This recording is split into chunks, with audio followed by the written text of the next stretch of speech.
साइला के गाने का ट्रेलर आया था कि इस समय शाम को पवन सिंह ने भी अपने गाने का ट्रेलर रिलीज करते हुए कहा कि लड़ाई होगा तो बराबरी का होगा।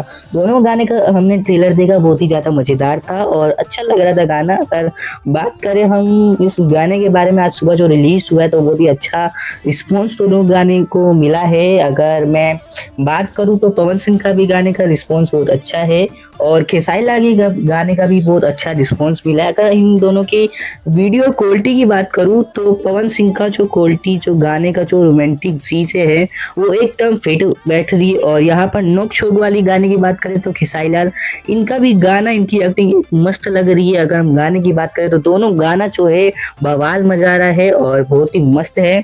आप जल्दी से जल्दी ये गाना सुनिए और बहुत सारा प्यार दीजिए। अगर आपको हमारा ऐसा वीडियो अच्छा लगता है तो लाइक करें, सब्सक्राइब करें। मिलते हैं अगली वीडियो में। दिल में सारा मुझे दे वो कर